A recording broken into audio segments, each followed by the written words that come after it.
Gaano nga ba katotoo ang mga balita na si Mr. David Licauco ay lalagay na daw sa tahimik? Ano nga bang ibig sabihin ng mga ulat na ito? At totoo nga ba yung mga lumalabas na mga report patungkol sa kanyang career move? So yan ang ating pag-uusapan maya-maya lang. But before that, if you haven't subscribed yet to my YouTube channel, please don't forget to like, share, and subscribe at hit mo na rin ang notification bell for more showbiz updates. So, bago tayo of course magsimula sa ating updates, of course, nais ko pong i-shoutout lahat ng mga Barda fans na nag-aantay sa ating pong mga updates for today's video. So, lilinawin lang natin ang ilan sa mga updates patungkol po sa mga bali-balitang naglalabasan na si Mr. David Licauco di umano ay lalagay na daw sa tahimik kasi matapos po yung isang controversial issue sa pagitan nila ni Miss Barbie Forteza, kung saan si Barbie po ay naglabas na rin ng kanyang official na statement kung saan dito po ay talagang hinangaan niya si David Licauco for being so professional at napakadaling maging kasama sa trabaho. So yun po yung isa sa mga sinasabi ng ilan na pambawi di umano nitong pong si Miss Barbie Forteza matapos nang sabihin sa publiko na ngayon lang daw siya nagkaroon ng matinong love team sa katauhan ni Khalil Ramos na naging dahilan para po magalit ang ilan sa mga fans ni Barbie at ni David. Parang sinasabi kasi nila na hindi nila kinakount yung naging ambag ni David doon po sa career nitong si Miss Barbie Forteza. So pagkatapos nating malinawan sa lahat ng mga bagay na ito, lilinawin naman po natin ang ilan sa mga kumakalat na mga balita patungkol sa di umano na si Mr. David Licauco ay magkakaroon na po ng new era, or ito ba ay isang career move or lalagay na nga ba siya sa tahimik? Ano bang tahimik na tinutukoy dito? So ayon po sa isang report, si David Licauco and massive glow up and strategic move. Kung iniisip kasi ninyong titigil na si David Licauco matapos ang kanyang matagumpay na stint bilang pambansang Ginoo, marami kayong kailangang i-re-evaluate. On August 7, 2026, opisyal nang pumasok ang Kapuso Heartthrob sa isang new career era matapos siyang pumirma ng kontrata sa Viva sa pagkikipagtulungan ng kanyang management at ALB Talent Circuit. So ibig sabihin pa ba nito is wala na siya sa sa Sparkle. So hindi ito ang karaniwan, mula kasi sa GMA Sparkle tapos lipat siya ng Viva Home Network Management. Ito yung tinatawag na new era. Ibig sabihin tuluyan niya ng iniwan ba? At wala na rin bang pagkakataon na sila po ay magkasama ni Miss Barbie? Hindi ito isang karaniwang network transfer or lumang showbiz move. Nananatili pa rin Kapuso. Ayan Kapuso talent si David under Sparkle GMA Artist Center. Pero ngayong kasama na sa picture ang Viva, mas pinalawak pa ang kanyang creative freedom at roster na mapipiling proyekto.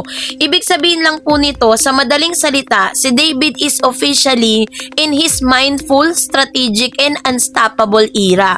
Which means, hindi na lang ang GMA Sparkle ang magbibigay sa kanya ng pagkakataon na magkaroon ng trabaho, 'di ba? Pati po ang Viva ay makikialam na din, magbibigay na rin sa kanya or may kontrata na rin siya sa Viva na pwede siyang lumabas sa sa mga movie na gagawin po under the Viva Films. Hindi na lang siya parang exclusive for GMA Sparkle. Meron kasi mga talents like si Miss Barbie Forteza, she was really an exclusive talent of GMA. Hindi siya pwedeng pumunta sa TV5, hindi siya pwedeng kumbaga hindi siya pang ibang network. Sa isang network lang talaga siya pwede mapanood.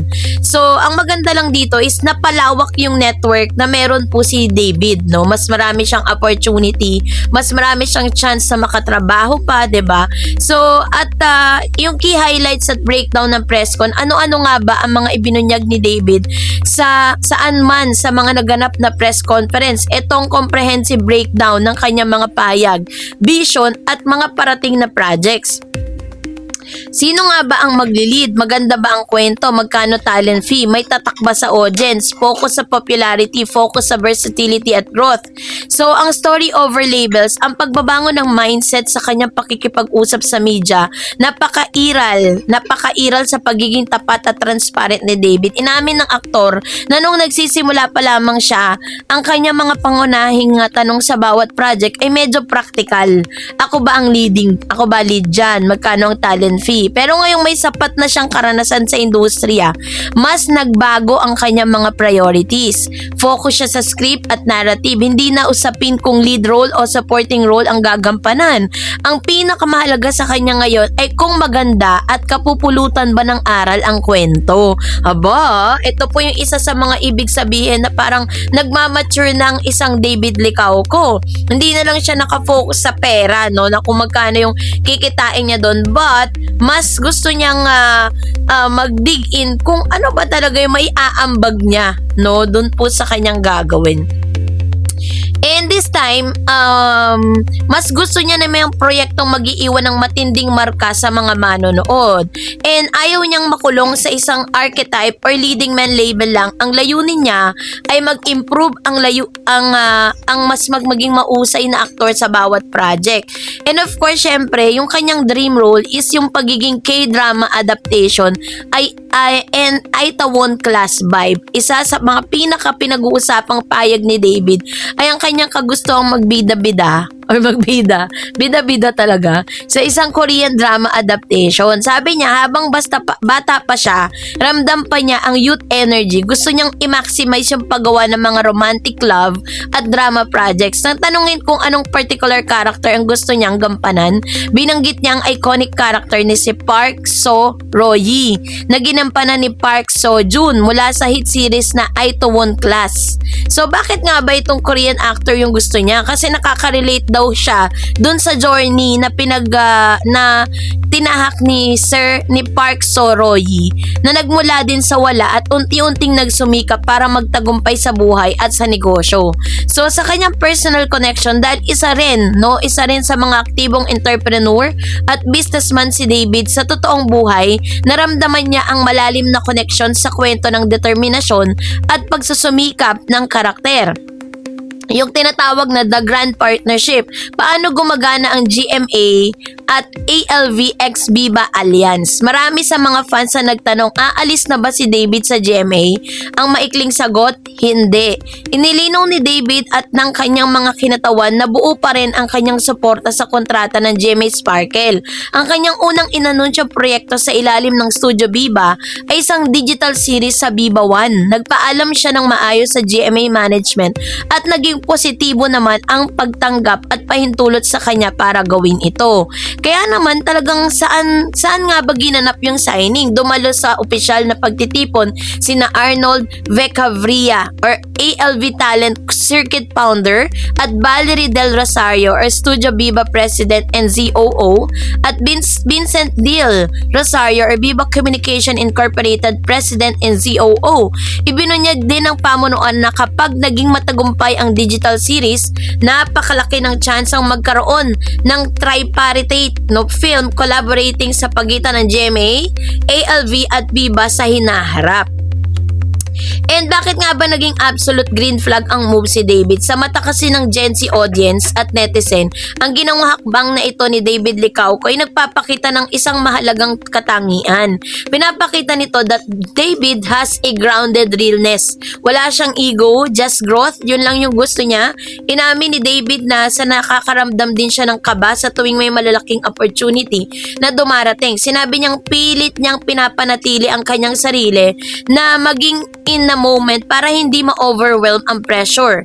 Yung ganitong uri ng self-awareness ay nagpapalaki ng green flag para sa industriya and protective collaboration. Hindi lang basta nag-aantay ng ibibigay na script si David sa ginaganap na meeting sa opisina ng Viva. Nagsumite at nagpanukala siya ng sarili niyang mga idea para sa mga projects. Natuwa ang Viva executive at agad na nagustuhan ng ilan sa kanyang mga suggestion. Kaya naman hintayin po natin ang ilan pa no sa mga yung kanyang pakikipag-partner no nito sa Bibay habang nananatiling kapusay isang patunay na nagbabago na ang landscape ng Philippine entertainment industry. Sa halip na limitahan ang sarili sa iisang bakod, mas pinipili na ngayon ng mga aktor na ang magandang kwento, malawak na kolaborasyon at tuloy-tuloy na artistic development. Exciting times ahead para kay David. Kaya naman yung mga news na lilipat na siya at lalagay na sa tahimik. Lahat po yun. And that's it for today. For more videos and updates, please don't forget to like and subscribe, and please don't forget to follow my Facebook page, Dar Eds TV and Dar Eds channel. God bless everyone.